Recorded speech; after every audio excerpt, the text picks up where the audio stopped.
All right, guys, welcome back. Bleav in Rams, episode 159. Jake Ellenbogen here. Join me as always is my buddy, my co-host, my partner over here. It is Cameron Lynch, your former Rams linebacker. And today we're not talking about necessarily off-ball linebackers, Cam, but we're getting a little closer to that position here. We're talking about edge defenders. If you guys were ready for or looking for a podcast, a Rams podcast that's just going to talk about edge defenders the entire time in this draft, and you come away wanting to know everything about this class, well, lucky for you, you've stumbled across the Edge Defender podcast, essentially. We have all sorts of podcast titles. But, Run the Damn Ball podcast. Now it's the Edge Defender podcast. Let's go. The Analogy podcast. I'm sure we'll have an analogy thrown in there at some point. It's not Bleav in Rams without that. But be sure to like, subscribe, comment, rate, and review. Always like to throw that out there. And we have a betonline.ag ad read. BetOnline remains your number one source for all your college basketball betting this season. Get analysis of every play, prop, and point at BetOnline. You'll find the latest odds, bracket contests, team matchups, and game trends at BetOnline. Updated odds for everything from live games, the conference championships, right through the Final Four and championship game. BetOnline is your college basketball headquarters this season. Head on over to the website today or use your mobile device to sign up and receive your 50% welcome bonus on your first deposit. Be sure to use our promo code BLEAV to receive your rewards. betonline.ag, where the game starts. So, Cam, we always start with the burning question. And this burning question, I'm not even going to lie to you, it's totally a segue into the rest of our show today. But will the Rams select an edge defender with their first pick, the number 36th pick of the draft? Most definitely. It got to. I think just from our other podcasts, Jake, our other episodes, we talk about a concept. Happy wife, happy life. Happy Aaron Donald, happy Rams defense. I mean, when Aaron Donald is moving, whenever he's clicking on every cylinder, he's the best. He's the best player in the league. He's a walking Hall of Famer. So what do? You build around that Hall of Famer. I think we talked about it before. Leonard Floyd, our heart and soul, praying for him in another healthy season next year. But that's avoiding the defense. So we talked about Jalen Ramsey, another person on the back end who benefits from people like Aaron Donald. So I think what we do to balance that, we call it balance, Jake, have someone that can feed the quarterback to Aaron Donald. Going back to the concept of happy wife, happy life, happy Aaron Donald, happy Rams defense. Have someone on the edge that can force the quarterback to go Aaron's way. He gets sacks. He's defensive player of the year. And everyone's happy, Jake. Everyone's happy. And I think we talked about on our last podcast too, Jake, is getting Matthew Stafford the ball back. And if Matthew Stafford's not available, the backup quarterback the ball back to score touchdowns. That's what the Rams need. We need turnovers and we need to score some points. And so we need someone who can do that. The Rams did a great job last year of sacking the quarterback. We need turnovers. We need to increase that number. And then also too, Aaron Donald, his time is ticking. Father time is a thing, not for LeBron James, but for Aaron Donald, right? So we need someone who can also carry the flame, right? Carry the torch once Aaron is done. So those are my thoughts on the draft, Jake. We'd love to hear yours as well. No, I'm with you 100%. Last year, the Rams, surprisingly, believe it or not, they were tied for 6th in the NFL with the New York Giants in pass rush win rate. But big thing here, Leonard Floyd, we talked about it. Even though those games weren't great at the end of the year, Leonard Floyd was. I mean, he was a top 6 pass rusher when you look in terms of, from a pressure standpoint, right? So, I think when you look at a guy like, Leonard Floyd and you leave him just on his lonesome, you don't trade him, you don't bring him back, he's just gone. You didn't get any assets for him, and now you got to replace him because Leonard Floyd doesn't just rush the passer.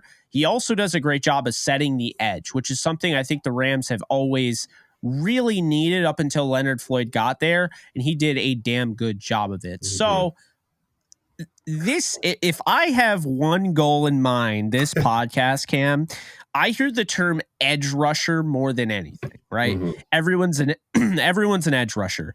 But if I can leave you guys with one thing, from here on out, I want to get you guys to stop calling every pass rusher, every outside linebacker, defensive end, guys that play on the edge, an edge rusher, and lean more towards edge defender. Because Cam, stopping the run, having a true run stopper that can set the edge, that can push the running game inside, right? Can contain the edge and push, allow guys to eat in the trenches like Donald. Anyone that can do that, when you have that run defensive ability and the pass rush ability, you're arguably talking about things that are just as important as the other. Yeah, that's defense 101, Jake, right? Stop the run. That's, of course, like, don't let them score touchdowns. That's really the number one thing, right? Is whoever scores the most touchdowns wins the game. That's the goal of football. But when it comes to defense specifically, of course, don't allow the opponent to score, or they can't win. That's number one. And number two is stop the run. All right. We talk about this podcast being Run the Damn Ball podcast. That's just the most important thing in football, is being able to run the football and stop the run. So you talked about making sure that you kind of edge defender, right? Setting that edge. I like to call it anchor. Having someone keep the anchor. When that anchor, if someone's ever been on a boat, listening to this podcast before, Jake, I know you're in upstate New York. I know they got some beautiful, it's cold right now, but people do get on the water. And when they drop that anchor, that boat doesn't move. The boat doesn't move. And that's the same concept for that defensive line. Is the goal is for the defensive line not to move, not to recede anything when it comes to the line of scrimmage. So I feel you. Edge defenders, that's the new term there. Absolutely. I mean, that has to be the term. Now, can guys be edge rushers? Yes. If you rush the passer and you come off the edge, you're an edge rusher. Congrats, But edge defender, I feel like, is a better term, because it's what you're looking for. You're looking for a guy that is a just all-around guy, can stop the run, can rush the passer. And keep in mind, for you watching at home, stopping the run, setting the edge, that's not the only thing they do. Block deconstruction is a big thing too. I see oftentimes people be like, his tape wasn't that great. I'm like, yeah, he's in his assignment. He's playing contain. It's not going to look like, it's not amazing. Sexy. Yeah. It's not a sexy way to play at all, but it's how you win, football games. Right. Yeah. So with that said, do you mind if I start? Yeah, of course. Jump in. All right. So, because I thought it was a good segue to go into this guy, because speaking of a guy that didn't play in the sexiest defense, I am going to go with Will McDonald, to the shock of probably nobody listening. I love Will McDonald. I've made it very obvious that I love this guy at 36 overall for the Rams. I think if you're looking for a guy with length, very similar to Leonard Floyd, a guy that can defend the run, has really good bend off the edge, athletic, then you're talking about a guy like Will McDonald, the fourth out of Iowa State. Look, Matt Campbell is fantastic. His defense has revolutionized how to stop a Big 12 offense. It is not easy, but I don't know what the hell he was thinking, because he had a 239-pound edge defender playing in the 3 and 4 technique. Yeah. That's mind blowing. That's mind blowing. I don't know what to do, Cam. Like, when I was watching the tape, I'm like, no wonder why. Because honestly, if he plays, even just like from a wide 9 perspective, if he's playing that throughout his career and only that, he's going in the first round. There's no ifs, ands, or buts.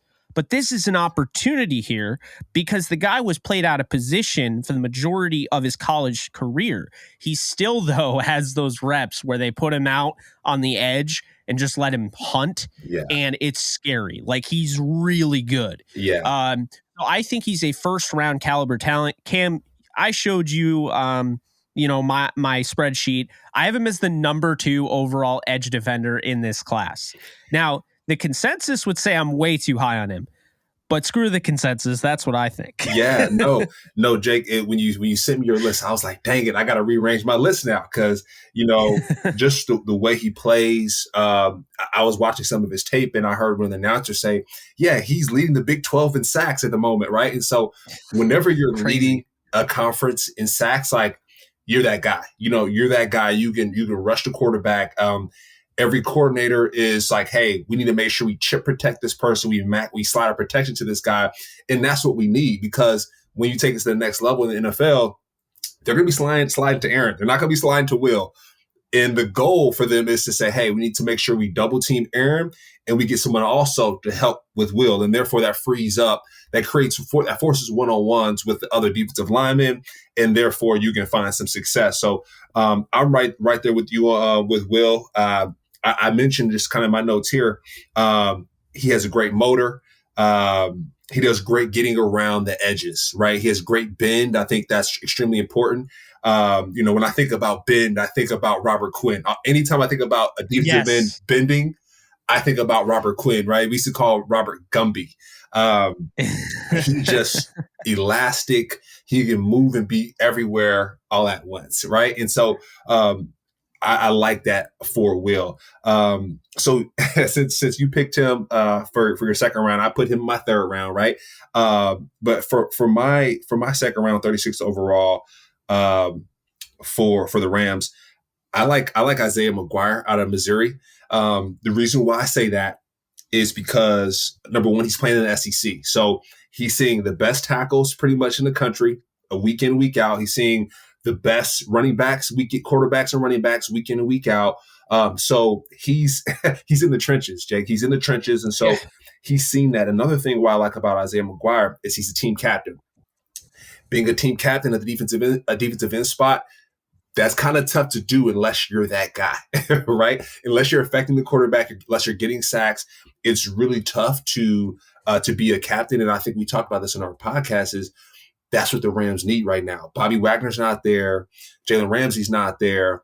And so it's going to be a fresh and a clean slate. So if you're a rookie coming in, the fact that you're a leader, that speaks volumes, Jake. So I kind of give him an extra mark because he's gone over and beyond and is a captain, right? A lot of times when like families or whatever it is, like they have their kid in sport, the fact that like if their son or daughter is a captain or a leader on that team, like your parents like, yeah, woo, he's 7, he's leading this team or she's leading this team. And like, that's what I want. And so that doesn't change. When you get to the pros, you want people leading on and off the field, and more so, Jake, off the field, because the off the field work, it affects your on the field work. So if you know that a guy is leading off the field in the community, handling his business with his family, he's going to do the same thing and he's going to affect other people. And that's what I want. So I like that Isaiah McGuire. And he's 6'4", 275, right? We talked about Hoyt, in that same area, probably putting a little bit more weight or shedding some weight. I love that range to be able to set the edge and be the anchor. I know we talked about Will McDonald, him being, 230 pounds, Jake. That's linebacker weight. So I would say, just going back to Will, probably packing on some pounds there, maybe 10 pounds of muscle, maybe some other stuff too, right? Because when those guards and those tackles come around, hey, that 230 pounds, we call it no white t-shirts in the club. So a lot of times you get thrown out the clubs because you got a white t-shirt on. So we don't want Will to get thrown out the club. So I would like to see more weight on him. But those are my thoughts, Jake, on the second round there. Will McDonald will go for my third round, but I can always chat about another player. But I'm curious about your thoughts, even your thoughts on Isaiah McGuire as well. Well, he's definitely one of the guys I drafted because I've been pounding the stump for him. Shocker, we're both on the same page here. I have him going 77th overall, but I had him in the third round. Let's go back to McDonald, and I'll give you my thoughts on McGuire. Not too much because I kind of spoiled the pick, but we'll get to that when we do. Yeah. So Will McDonald, 15.7 pass rush win rate. I need to add some context there because that is considering he's been playing out of position, right? He gets those edge reps, right? But that 15.7, considering he's taken on double teams with guards and, maybe even a center in there, tackles, going up against, these tough guys. I think you need to put more respect on his name, right? Mm-hmm. And then the 5.6% run stop rate, that's also somewhat misleading because you have a 239 pounder going against guards and tackles, literally being double teamed. Now, there are two ways to look at this, Cam. There's one, I'm throwing the tape away, man. Like, I'm not even looking at this guy. He's getting bodied. He's trash. And I've seen people say that because they don't take into account, there's no context thrown in there. Like, this guy's 239 pounds going against 310 pounders back to back. I look at Cam this the second way. This guy's battle tested.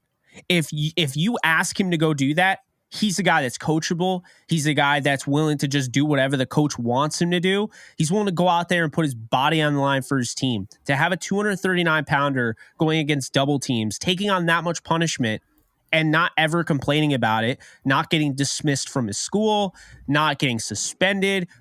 Like you said, leading the Big 12 in sacks at one point during the season. I mean, that's what I know, what I want, right? Yeah, and Jake, also, too, I just want to put a pause in there. You mentioned 239-pounders going to the trenches and actually playing D tackle.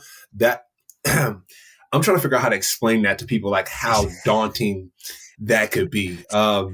It's similar to, for an example, I'll keep it simple, right? For someone learning how to swim, okay, start in the kiddie pool and then work your way to the deep end. That's like being in standing height water. So you're on the edge, you're 239, I'm comfortable, I'm at my neck, it's like 5 to 6 feet, not too crazy.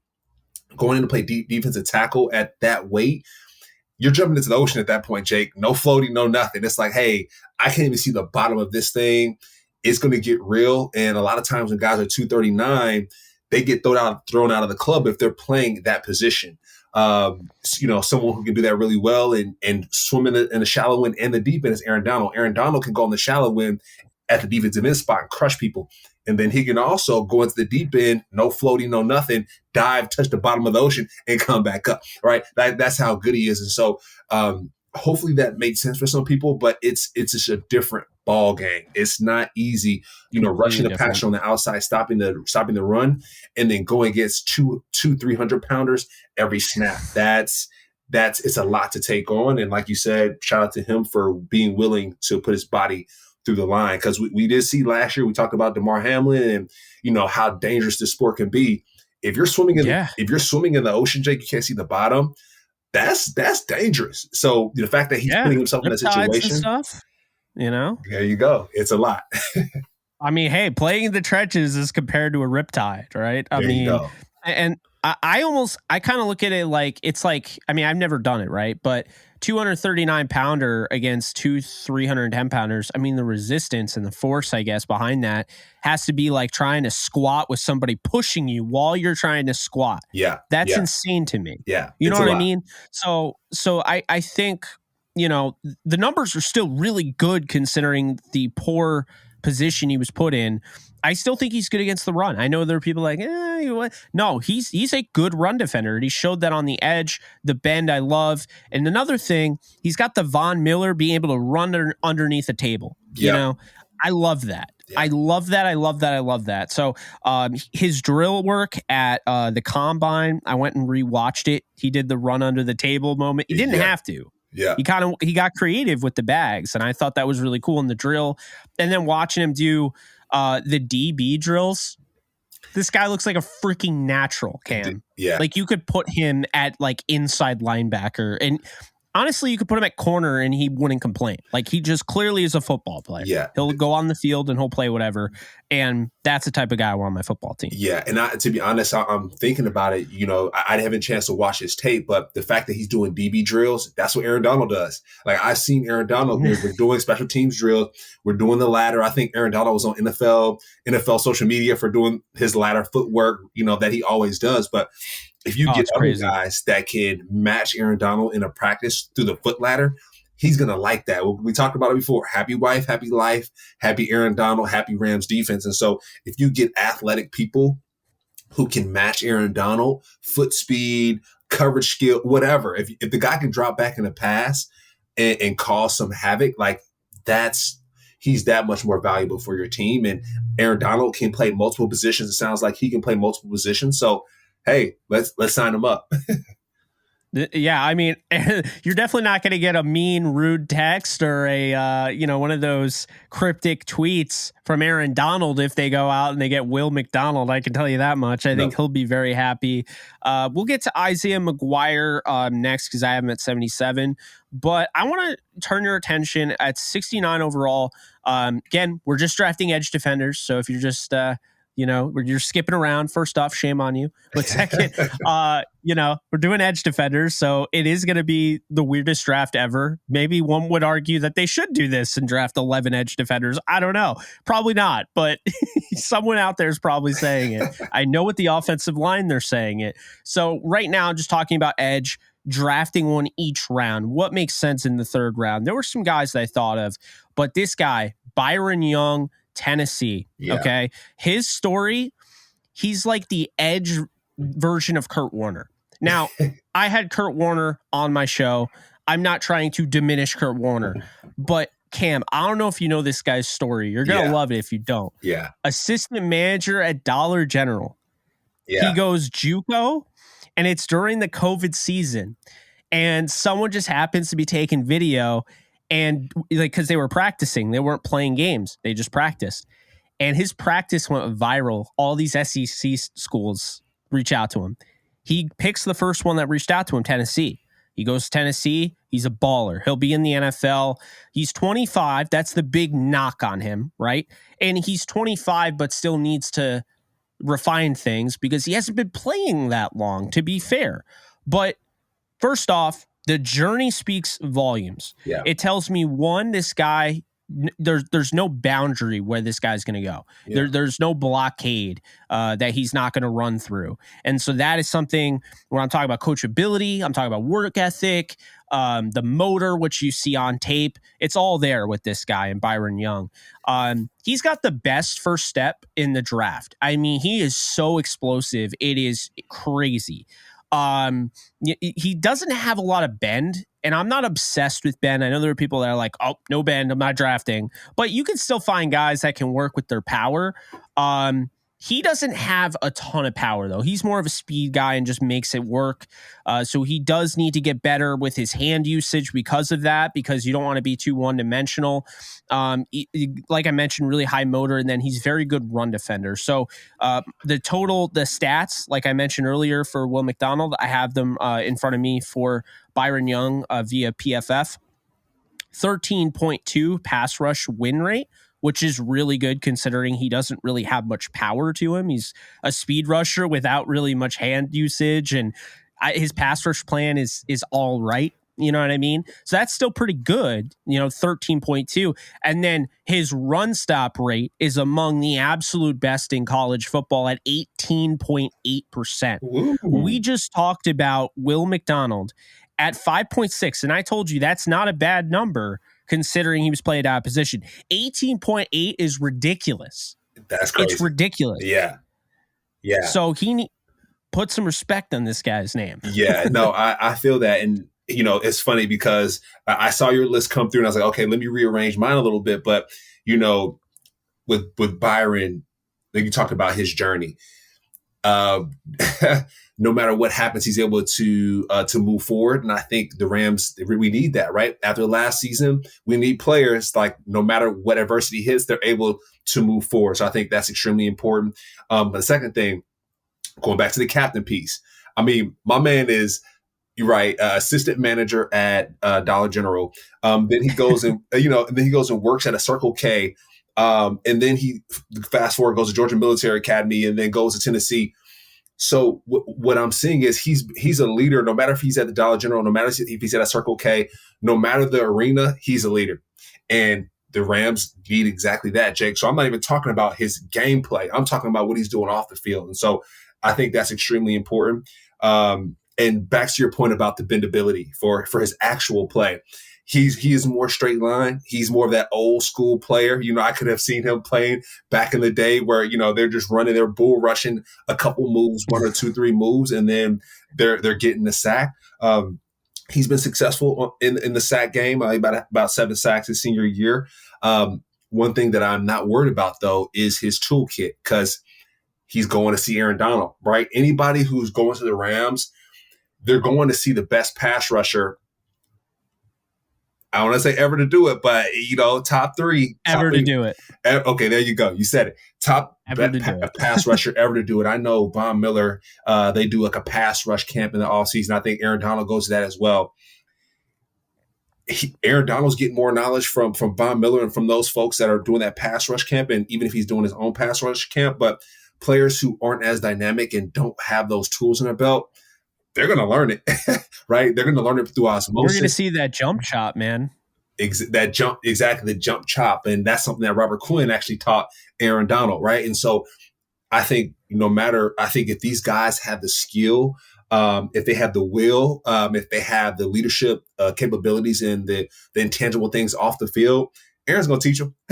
I'm not even worried. Aaron's going to teach them. So I do see Byron as I want to say I want to see him become more dimensional, right? Once he comes to the NFL, I want to see him expand his game with Aaron. That'll be great. But I do see him as an old school player, like you said, stopping the run. That's extremely important because that means Aaron Donald can eat. If Byron stops the run, that means Aaron Donald's coming from the other side. So that's always a win-win. One thing I would like to see, though, like you said, is the bend. He might not have it in his game, but whether it's yoga, whether it's Pilates, figuring out, unlock it. You unlock it. There you go. You unlock it. I mean, yeah, no, I get that, man. I think, and that's the thing, though, is like there are some things to his game like he needs to improve. He doesn't have a giant toolbox, which if he goes to the Rams, I'm not going to be worried. Yeah. Because guys like Morgan Fox, they take off, they go somewhere else, and like he's still making things happen. Yeah. For the Chargers. Joseph Day, same thing. Yeah. You stay around Aaron Donald and he's like a sponge. You know what I mean? Like it's just, so I mean, yeah, I think when you look at him, obviously he's not going in the first round, and even first rounders have things they need to work on. Every prospect does. Yeah. But being 25, I can't stress enough, does not bother me in the slightest. If you care about age, then tell me right now, do you wish that the Rams didn't draft Cooper Kupp because he's on the older side? You know what I mean? Yeah. That's how I look at it. And also, too, going back to our last podcast, right? We talked about the Rams being successful in the draft. Like, that's the goal. We talked about a 4 to 5 year contract, and we need these draft picks to be successful and to be around. Yeah. And it's funny because I sent you a meme from the Jets. I think it was Robert Saleh and his GM, and how they approach the draft and how every time they win with their picks. And I was like, the Rams need to match that same energy, right? And like, even if this young man is 25 years old, he's going to last through that contract. And if he lasts through that contract and he's still around in 2 to 3 years, that means he was a successful pick. And that's the goal here. If the guy's 25, he can play until he's 35, and he can call it a day. But for right now, he's ready to go. If he's 25, that means he's more mature. He was a captain on the team that he got to within 2 years. So that's what the Rams need right now. We need guys that are ready. We don't need guys who aren't. Jake, we don't need guys who aren't ready. We need guys we talked about it. We need guys that can, once they get drafted, their jerseys sell out because the Rams fans are buying it. The Rams fans are showing up in those seats, and we're going to see him stop those runs and sack the quarterback. He's a little bit older, which is great because he doesn't have to the off the field stuff. We don't have to worry about that because the guy has clearly worked right prior to going to football, and he knows what the value of not playing football. He knows what that is, and so he's going to grind that much harder on the field. So I think the things he brings to the Rams are invaluable, and sign him up. Absolutely. Yeah. The actor John Hamm, he almost gave up acting at age 36. There you go. I mean, hey, I can't stress that enough. Like, yes, age eventually does matter, right? Because you get old and then you can't play football anymore. Right. But 25 is still in your prime. That's prime. So at the very freaking least, like you said, you can get through a 4-year deal or a 5-year, whatever. You can get through that. Yeah. So yeah, I'm all for it. I will say though, it's funny because I think the league is going to value Isaiah McGuire less than we value him. So that was my explanation for why I took Byron Young before him. Because I have, as you saw my grades, I have a higher grade on McGuire. And that's my next pick at 77. So we could talk about that, but who is your next pick at 77? Yeah, so my next pick at 77, I'm going to say this right, is Tuli Tuipulotu. Tua Tipolotu. Yes. Tua Yes. Tipolotu. So, okay, is you a USC guy? I Bleav he led the Pac-12 in sacks. Had 13. I think about 13 sacks. Pac-12 Yeah. Defensive Player of the Year. Like, come on. I mean, he's playing all over the place. Like, Jake, you can't beat that, right? And so the fact that he's doing that at USC, he's putting up numbers at USC, is insane by itself. Number two, Los Angeles the Rams are down the street, so he's not going far. So we talk about this. We talk about season ticket holders, right? I'm sure the season ticket holders for the Rams are probably eyeing USC Trojans or eyeing the UCLA Bruins, probably going to some of those games. Like, oh, let's check some of these guys out. Maybe they'll be good for the Rams. Here you go. You got Thule right there in the mix. So he's down the street. I do Bleav he's Samoan. I know he throws this up every time he makes a big play. And so California is known for that culture. So that's that many more seats that are going to be filled in the Rams Stadium just because of this person's background and where he came from. And so I think that's a win in itself. Not even putting in his stats, right? I mean, man had 13 sacks. Like, come on. Most of these guys are averaging about 7 sacks. This guy had 13. So you can tell he has a knack for the football. He has a knack for the quarterback. And that's what we need. We need people who are disrupting that offensive line and are forcing the quarterback to go to Aaron Donald. Like, that's the game plan. Yeah.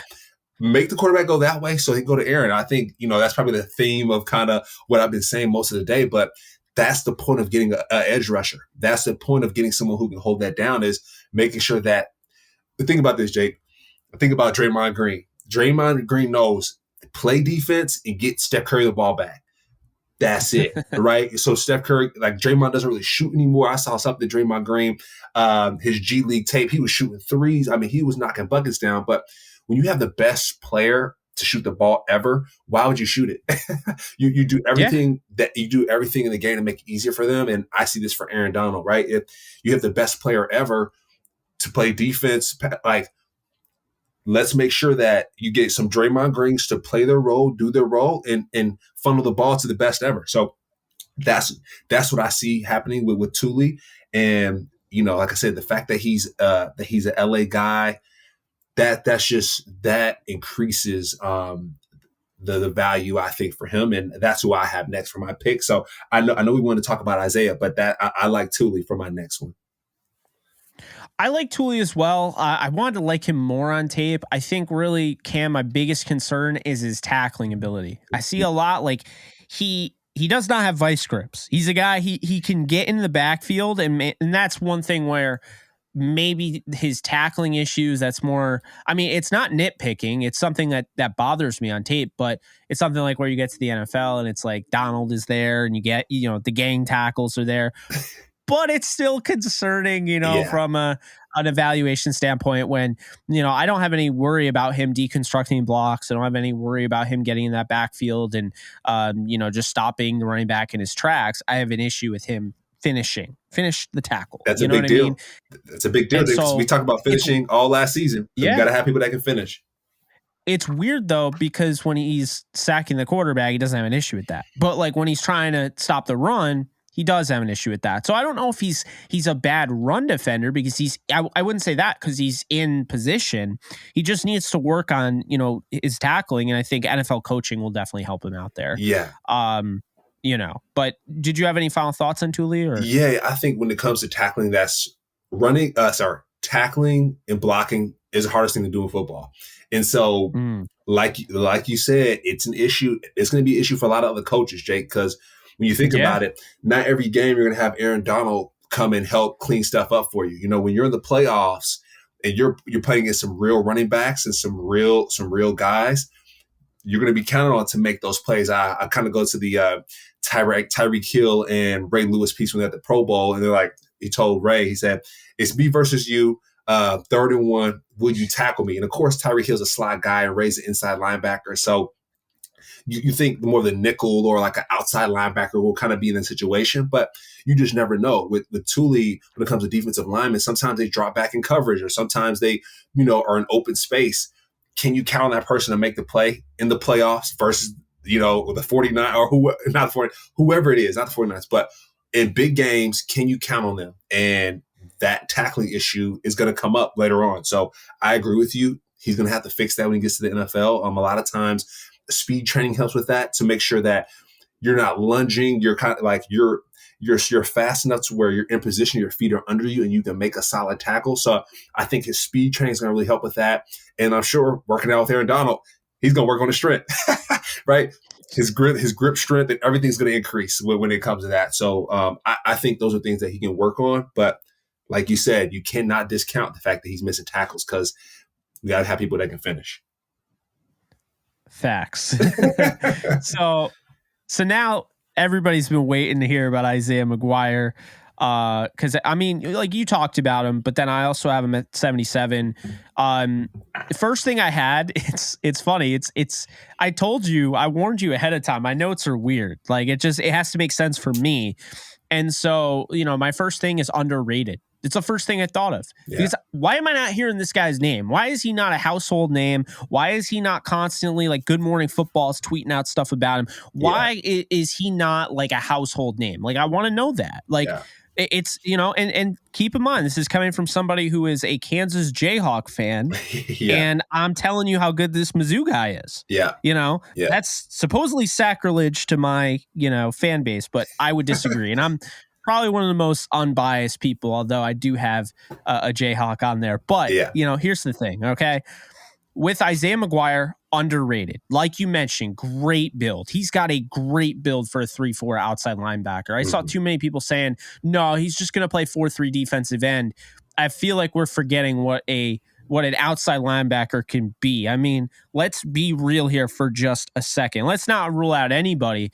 When you look over at Michael Hoyt playing outside linebacker at the level he was playing at, if you have the athleticism, apparently you can now be 310 pounds and be an outside linebacker in a 3-4. We found that out last year. I don't know how that works. I still don't understand. I need to know, like, there needs to be a scientist to explain it to me, because last year did not make any sense. But he wins with speed. He wins with power. He has the ability to convert speed to power, which is great. He's got one of the best motors you'll find at the position. He's explosive. He's got great hand usage, which is something that I very much key in on, because if you don't know how to use your hands in college, you can be taught that. But the thing that made Aaron Donald so dynamic when he first came into the league was his hand usage, because he was like a ninja. He was just like he was destroying people, you know? And so that's one thing where, you look at, say, Justin Fields, and okay, he can't read the field right now and he's struggling or whatever, but he can run, right? Okay, I don't have the biggest arsenal. I don't have a ton in my toolbox, but I can use my hands to the right way to create leverage, to, get skinny in between two guys, or, talking about, contorting your body in different ways. Like, that's one of those things, and that's what Isaiah McGuire has coming out of Mizzou. And dude, this guy deconstructs blocks like he makes it look easy, man. It's just, let me first say, it's not easy. It's not. And he makes it look easy. Yeah. So again, I don't know why we're not talking about him. He sets the edge well. He's great against the run. I have his numbers here per PFF.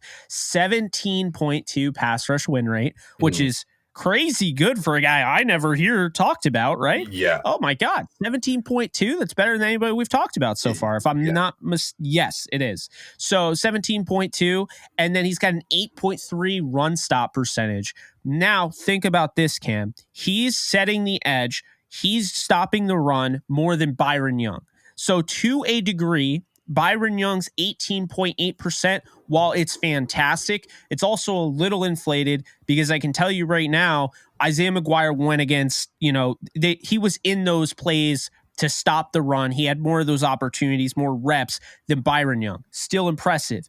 But McGuire's 8.3 is insane. And like you talked about in the SEC, right? So this is a guy, I said it in my most recent video on Edge. If the Rams double dip, if they get two edge defenders, I want Will McDonald and I want Isaiah McGuire on my football team. Period. Full stop. End of story. If that happens, I will go crazy in a good way. Yeah. No, I agree. With Isaiah, you mentioned the hands, that being very important. I wanted to I love going to other sports to kind of relate a little bit. for folks who have ever trained boxing, they always say, keep your hands up, right? Keep your hands up so you don't get hit. A lot of times when it comes to rushing the passer, when it gets late in the game as a defensive guy, sometimes the guys don't use their hands.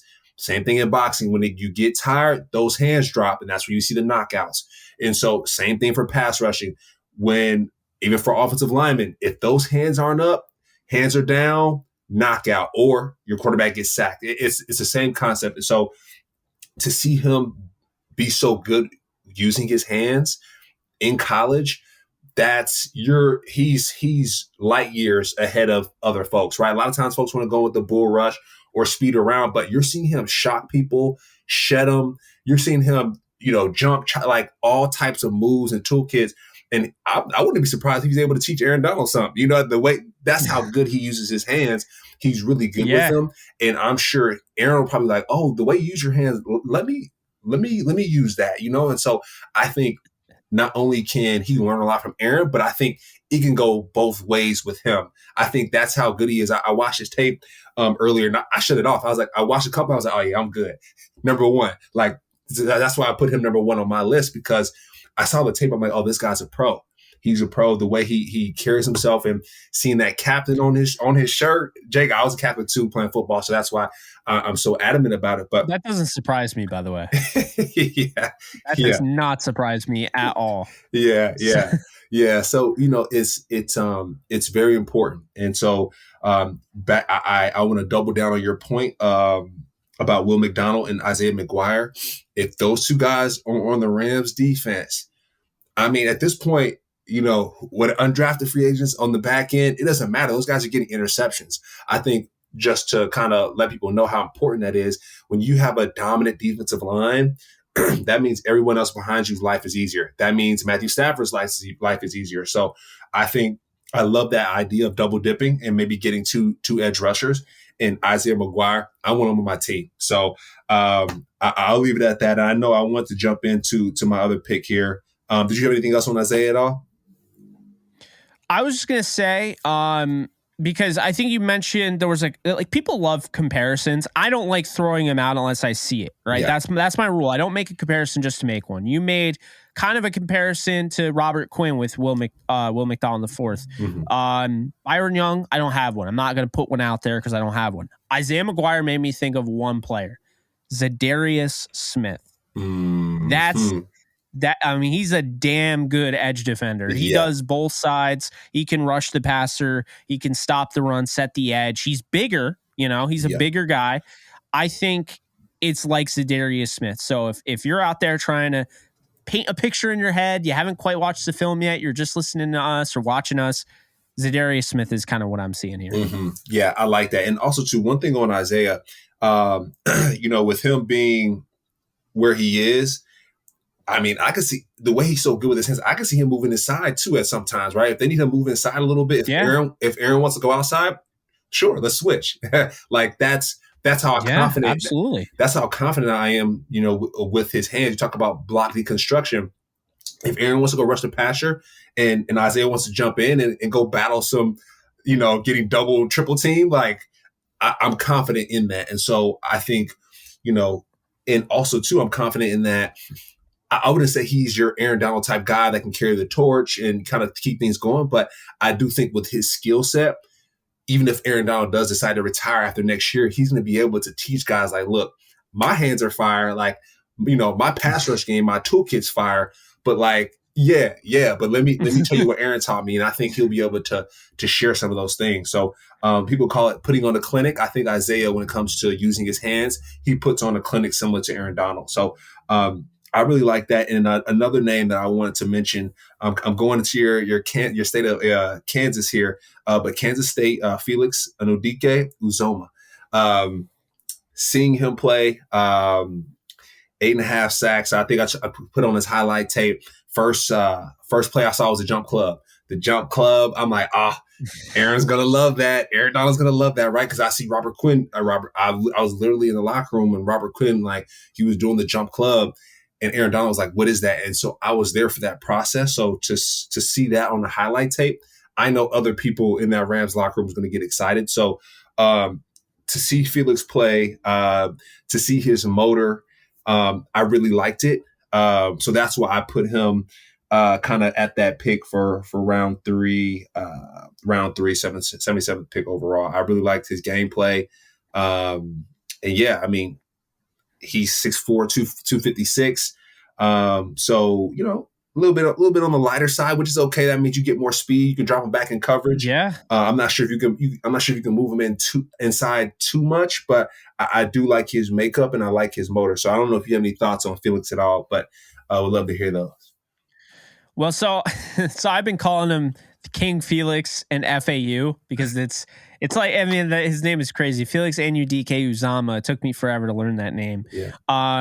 So I got to tell you, this would change my mind on Isaiah McGuire. And I love Isaiah McGuire. So understand when I say that, I mean, I have him as a top 10 player. But you're talking about my 4th overall edge defender, Cam.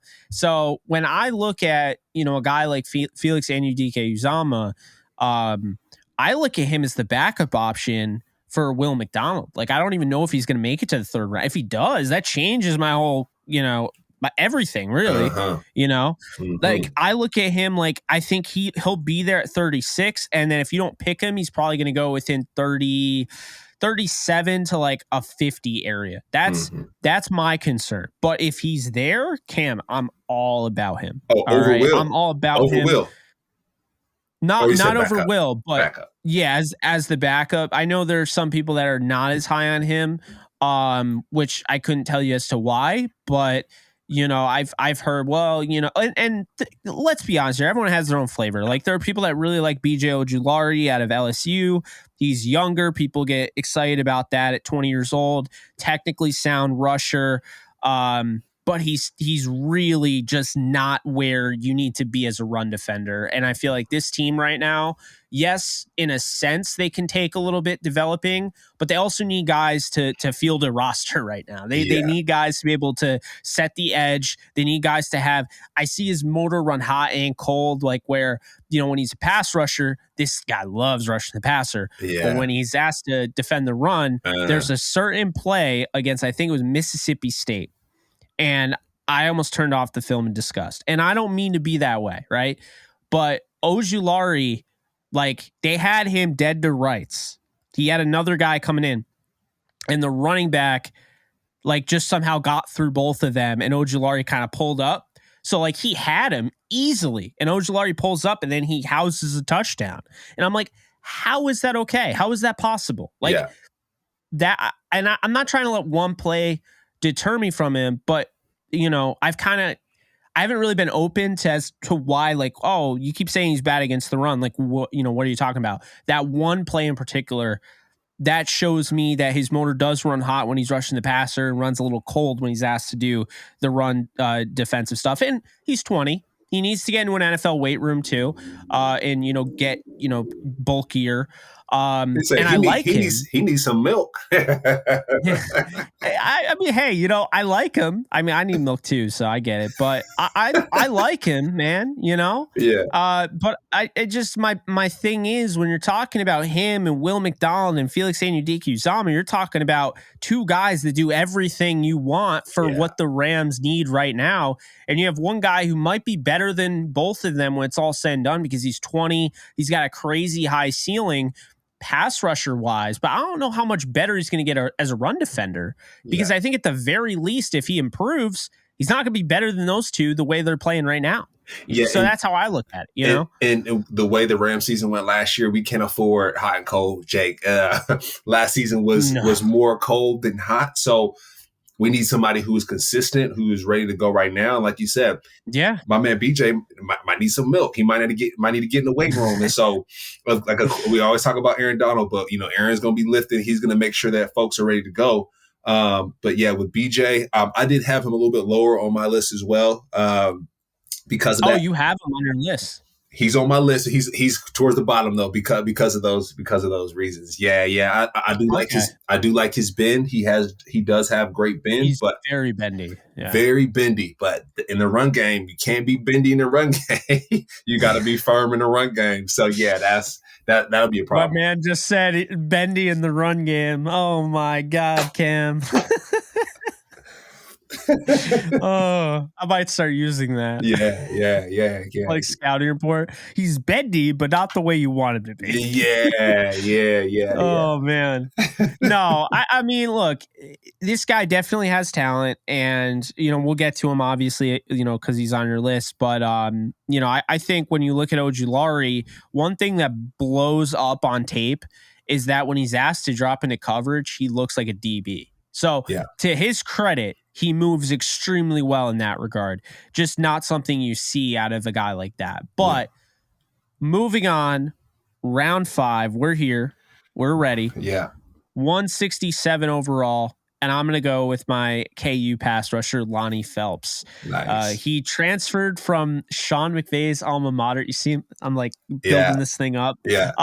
So he played at, Miami of Ohio, and he transfers. He goes to Kansas. Mind you, Kansas has won like one game in the last 2 years. And then he goes there, and instantly that defense is starting to show some fight.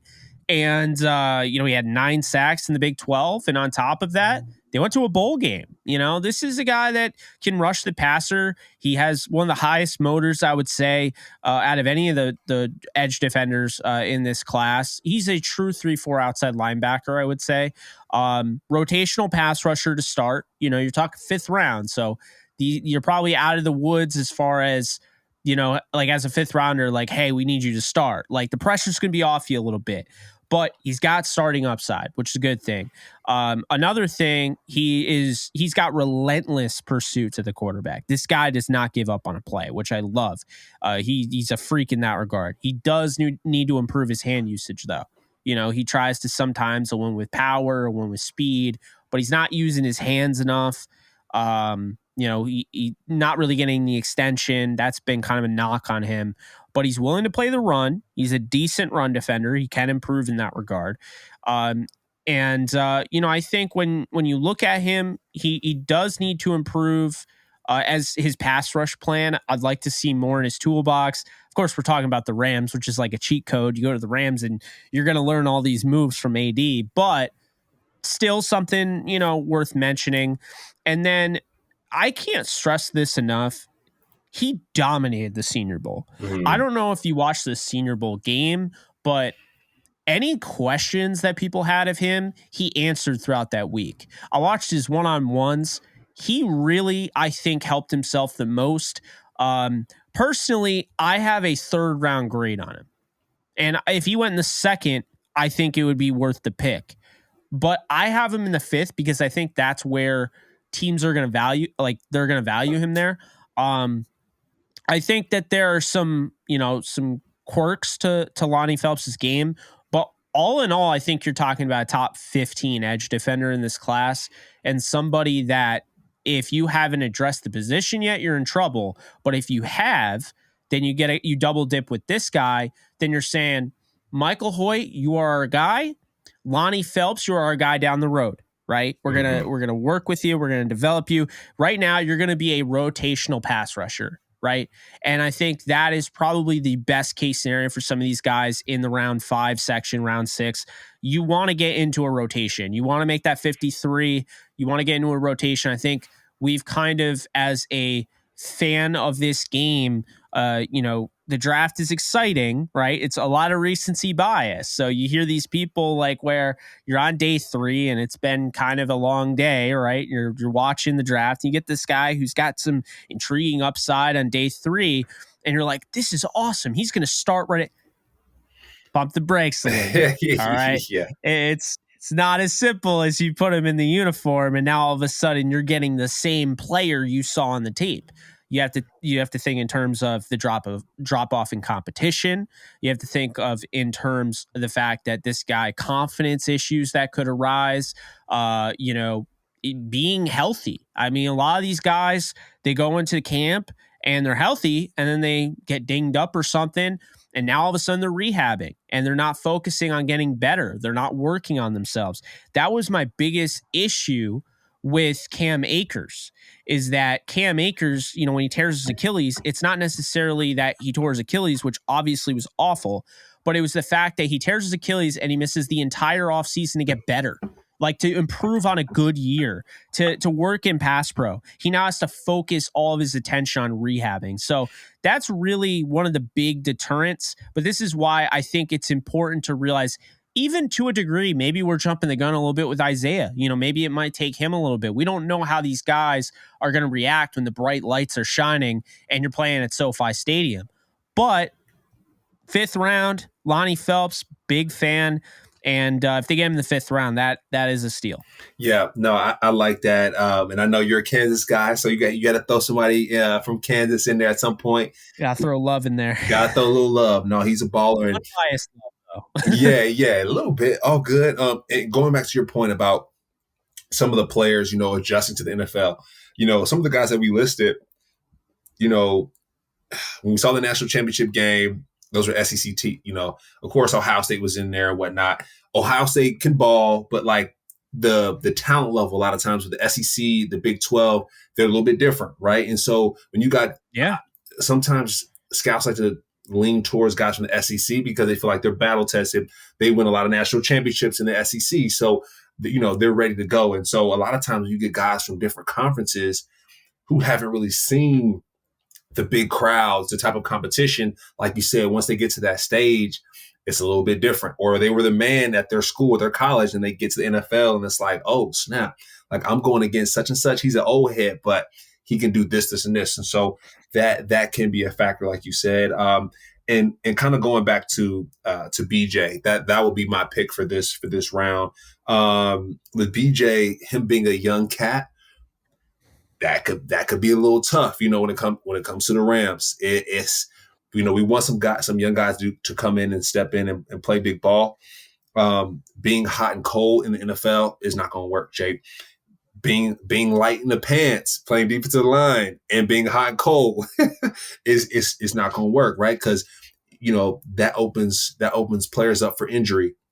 And when you're young, if you're injured or if things don't go the way you think they should at that level, who knows where they can end up. So I do like BJ at that pick. Like I said, he played at LSU, so that's big time ball. He's playing against, your Floridas, your UGAs, your Alabamas. So I like that. And especially when it comes to the Rams, when it comes to this Rams fan base, having some folks from LSU, I'm sure there's some LSU folks out here in LA. So he's going to fill up seats. Like I said, he has wiggle. And that's something that I haven't seen in a while. And anytime, like I said, I think of someone with Ben, I think of their Robert Quinn. So I do like the fact that he can do that. Stopping the run, that ain't gonna work. Being bendy in the run, that ain't gonna work. That kind of goes back to the bend don't break defense. And this year we're gonna have to figure out something a little bit different than that. So BJ a little too bendy in the run for me, Jake, but he can make it happen in the pass rush game. Like you said, he can cover. Anytime you can get a guy that can go and cover and do multiple things, like I said, he brings more value to the squad. So I like BJ in that pick, and I do think our next pick is kind of similar. So I'm looking forward to speaking through that one. But I don't know if you have any other thoughts on BJ. Feel free to jump in. Yeah, just one quick thing I want to throw out there, because if it seems like I'm crapping on this guy, this will make it feel a little bit better. He wore number 18 at LSU. If you don't know what that means, that's like the really prestigious number. That goes to like the best player, but also like the guy that's, best off the field, the leader, so to speak. Tre'Davious White wore it, to be fair. Like that, those level guys, right? So he wouldn't have been given that number if he wasn't like a hardworking guy. I'm not saying like when I say his motor runs hot and cold, I think people often think they refer that as to laziness.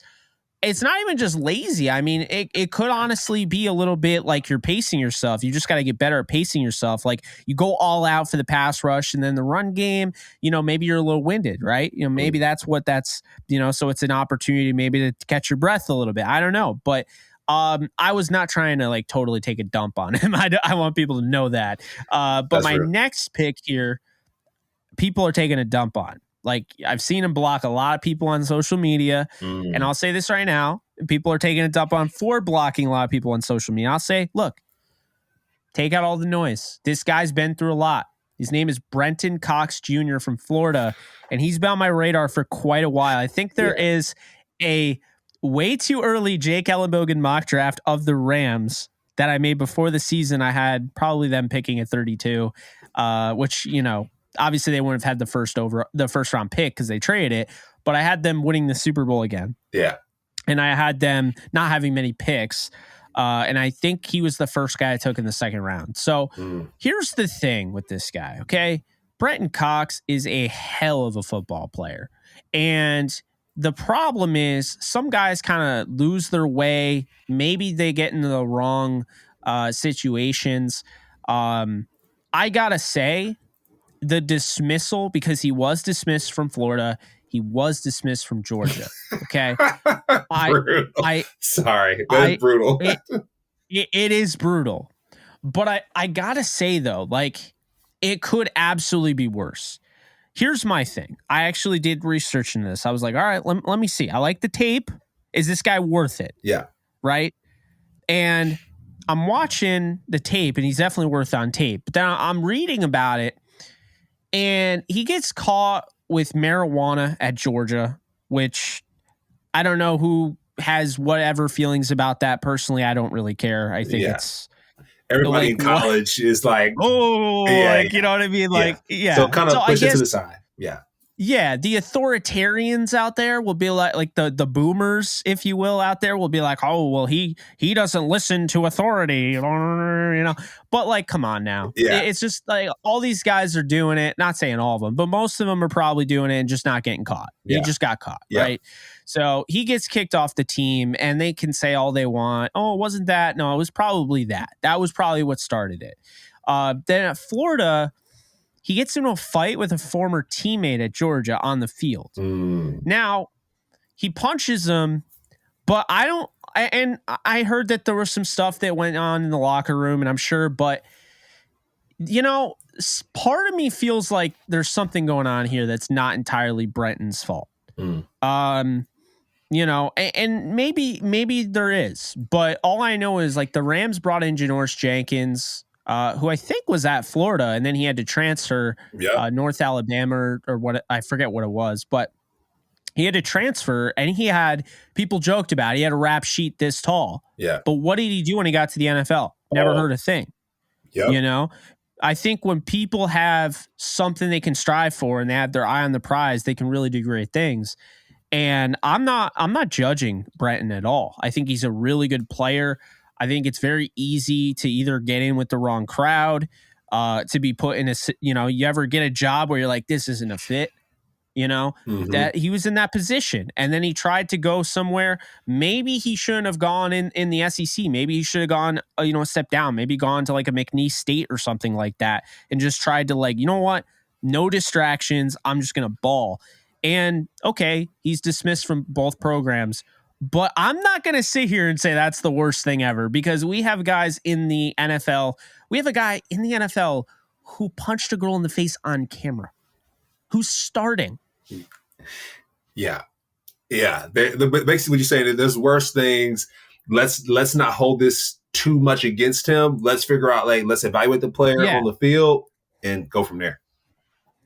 And like, I don't want to come off like I don't believe in second chances or anything, but I'm just saying, like, if we're this open to giving him a second chance, I'm not naming his name, but you know who he is. Yeah. If we're that open and he's on our fantasy teams and we don't talk about that anymore, then why are we holding this against Brenton Cox, who hasn't even been in the NFL yet? Like, sure, things happen, but like, I've seen way worse. Yeah. Like if we're worried about marijuana, then we have some other issues. Like, I'm just saying. Yeah. I mean, and so, not everybody's perfect. I agree with you. I do agree in second chances. But from what we see on this football field, I know, Jake, our podcast is rolling today. So I would love to end on him. I'm sure we can rattle off some other names as well. But what I will say about Brenton Cox, my man is nasty. When I turn on the film, he's nasty. He has edge. He's feisty.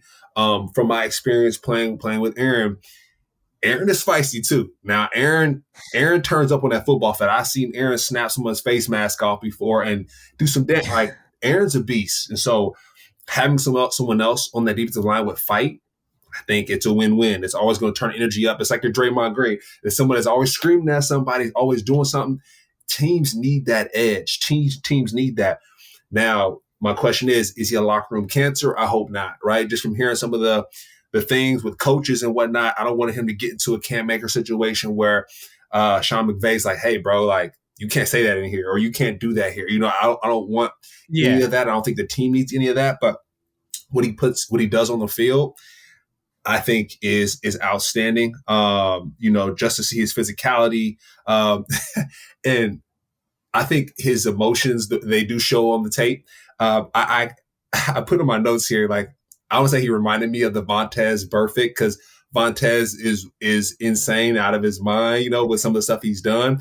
But, just the edge that Brenton plays with, some of the off-field issues that he has. I was like, oh, like, that's kind of like Vontaze.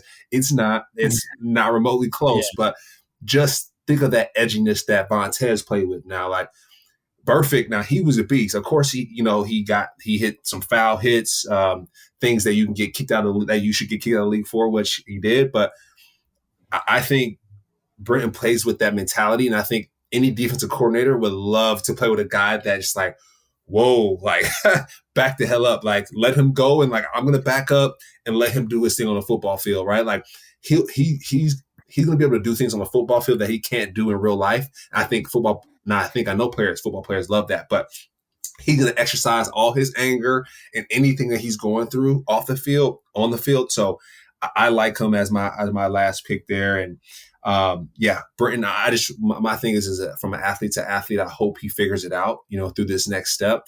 I hope he gets the support he needs. I hope he gets the resources to then set him up for success in the future. Because we hate to see, count guys out like, oh, this guy is not good for the team. No, the man can play ball. I'm sure he can get better as a person, and let's kick ass. So, yeah, absolutely. I mean, I think, the film speaks for itself. And when you're a team like the Rams, where you're like, oh man, we only have 11 picks and we need to field this roster, look at this as an opportunity. You can get a second round talent who's going to fall because of this. If you can look at this as like, we are the we, not me, that can mold him, right? We got a locker room culture that maybe went off the rails a little bit last year, was tested, but we bounced back. We talked about it, right? The end of the last year, Sean McVay started to love football again, started to enjoy coaching. You had the players like Michael Hoyt and Jacoby, all those guys. They were starting to like really just enjoy the moment, and the locker room was somewhat fixed. Now, there's been a lot of guys that have left since, but I feel like they have to feel like they have a good foundation. They still have good pieces in there that can keep guys on the straight and narrow. Brenton Cox, to me, I think he's worth the gamble. You have 3 5th-round picks. This is the time to take him. I mean, that's my take. Okay. I just think if you have 3 5th-round picks, I don't see why it's so bad to take a guy who, he might not work out, but the guy is undeniable talent. I mean, he was my first pick for the Rams in my way too early draft, you know? And I mean, I have a day 2 grade on him, but I drafted him in this, draft. I drafted him in the 5th round because I'm like, this is where he'll fall. Yeah. Maybe even lower. Maybe he goes undrafted. Yeah, that's this what is an opportunity. Vontaze, he went undrafted because of his off the field issues, and he might do the same thing. But if he doesn't go drafted, Jake, we need to pick him up. Work on his personality, work on that stuff later, but we need to pick him up for sure. I mean, there's so many guys like, and look at it this way. Remember, like, Cam Newton stole a laptop at Florida. Okay, got kicked off of Florida. He like changed everything about himself, went to Auburn and balled out. You know what I mean? He changed the game. Yeah. He became the number 1 overall pick. You can bounce back. It's not a career death sentence. I mean, he still needs to prove himself in the NFL. Yeah. Like, okay, you might have, based on college, people would assume you were a head case and you were a red flag. Well, now the NFL clean slate. As long as you get that chance, as long as you're in camp, the rest is up to you. Yep. If you start playing victim mentality, like, oh, they're out to get me, well, hey, man, you kind of didn't do much, with the help there. So now it's like maybe you're held to a little bit of a different standard, but don't go off the rails, Yep. And I think that raw talent, I think any coach that's willing to coach and not just judge will want to coach him. Yep. Folks took a gamble on Randy Gregory. I trained with Randy Gregory coming out. He had issues off the field, being on time, blah, blah, blah. But a great baller. I'm not sure how things are panning out now for Randy. But he got paid in Denver. Got paid. And he's working it out. No one's perfect, but at the end of the day, giving these guys chances. They worked hard for it. Figure out how to make it happen. Give them the support they need, and kind of see where things are going. But yeah, Jake, I know we're getting close to time here, my man. And I know we have some other guys to go through. Did you want to rattle those guys off really quick? Or you want to save them for another pod? What are you thinking? I'm thinking we'll rattle them off real quick. Yeah. Don't have to get too much into them. Do you have any guys left over? That's me. I'm good. Okay, you're good. So. Yeah. I love that we both had Brenton Cox at the same spot. Yeah. Like, what are the odds, man? I guess you had the same thought process as I did. But Nick Hampton out of Appalachian State. I'm now saying Appalachian because I had the Appalachian, cancel people came at me. It was like, you need to pronounce it the right way. And I was like, all right, fine. Okay. I won't give your school any more love, I guess. No, I kid. But Nick Hampton, just a high motor guy, really athletic. He's a combo. You can have an off-ball linebacker. You can have an edge. He's typically going to be an edge for me. Mm-hmm. So I had him going 177. Then 182, Habakkuk Baldonado. We're getting a Pittsburgh pass rusher for Aaron Donald here. And this guy goes from Italy. He finds a host family in the United States so he can chase his dream. This is somebody who you're watching this right now on YouTube. He was learning how to learning how to be a football player on YouTube. He was watching people rush the passer on YouTube. That's what got him to this point. Like Joel Embiid. Look at Baldonado. Joel Embiid. Yeah. From Cameroon. He just was like, I just watched Hakeem Olajuwon. There you go. He had like a DVD or something on it. Yeah, it's crazy because he went to Kansas. Yeah. So Baldonado, he needs to improve as a run defender. He's got the jump chop that Aaron Donald has. Yeah. Like, he's got that already. Yeah. So I'm sure Aaron Donald taught him when he went to visit. That's but right. Underrated athlete, tested well. And he's going to take a little bit, like, he's a little raw, but like, you're getting him in the 6th round. He's from Italy, which is cool in itself. And I liked him a lot more than I expected to. I thought he was very underrated. And then 189 in round 6, I have Iku Leota from Auburn. And when I look at Leota, he looks the part of a 3-4 outside linebacker, physical. He's tough. He sheds blocks well. He's got good contact balance. So if he, somebody tries to redirect him, he's able to stay on his feet, still get to the quarterback. He's got that second gear to chase down, get those chase down sacks. He needs to improve in the run game, but you're talking about a 6th rounder here. Could fight for a spot in the rotation. I like him. Isaiah Land out of Florida A&M is my last pick in the 6th round. I look at him at 191, great athlete. He doesn't have the length that you look for, but he does fit the 3-4 outside linebacker. He's not very strong. Like, this is a guy that's going to need some help. Rams training staff, one of the best in the league, if not the best. Yeah. So I think they'll help him out there. He'll need time to develop. You get a guy like that to kind of redshirt, I think, a year, probably a practice squad guy. Dominated 2021 Cam. He had 19 sacks. That's production. Yeah. That's production right there. Sign him up. So yeah, technically sound pass rusher. He was better than I expected. He's got good bend. We talk about Benny, not Benny in the run game though. Yeah. But the reason is because he gets obliterated in the run game. He is not very big, so he just gets knocked completely out of the bar. That's not good. That's not good. He gets thrown out of the Bel Air Castle like he's Jazz. Oh man, yeah, that's not good. That's not good. But you're getting him late 6th rounder, your last 6th round pick at 3. So it's a very low floor, practice squad. But I think it's a decently high ceiling because he's already so far ahead as a pass rusher. Then next I have round 7, 223.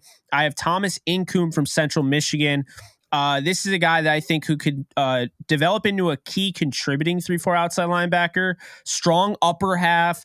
He's got good balance, good first step, good sack production. He's inconsistent with his technique as a rusher and run defender. So this is a developmental selection, and that's pretty much all you could ask for in the 7th. And then the last guy here is Tavius Robinson out of Ole Miss, 251st overall. He's got great traits. You talk about a guy, this is exactly what you want your team to do with the last pick in their draft. Mm-hmm. Great traits, great blend of size and toughness, can play the run, can rush the passer. He's got bend, disruptive athlete, lengthy. He needs to grow into his frame, but he's got a wicked high ceiling, like wicked high. I don't know if he'll ever hit it, but he's got a wicked high ceiling and a wicked low floor. He's a developmental guy who can become a starter with proper coaching. Yeah. If you get that guy at the end of the 7th round and he does become somebody like that, we can't rule it out. Nick Scott, Sebastian Joseph Day, Jordan Fuller in the 6th round. Yeah.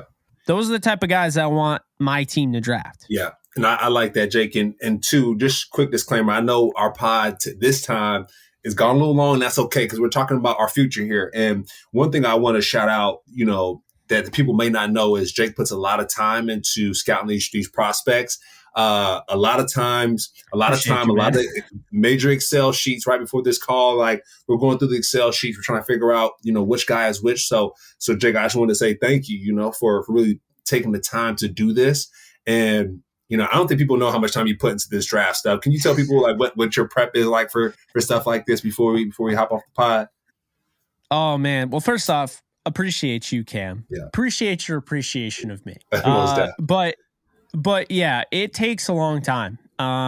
Like way too long. Like it's, hey, I should probably go to bed. No, I'm going to be up until 4 a.m. watching tape, because how else am I going to do it? I think it's one of the most interesting things about my job, so to speak, because, when you're watching NFL film, it's like you can watch that throughout the year, but it's only from September to January, February. So it's not hard to follow that, right? Mm-hmm. When you're watching draft film, you got to watch, in my opinion, to do a really good job as a content creator, an NFL content creator, and teach people or have some sort of authority, be it somewhat of an authoritative figure.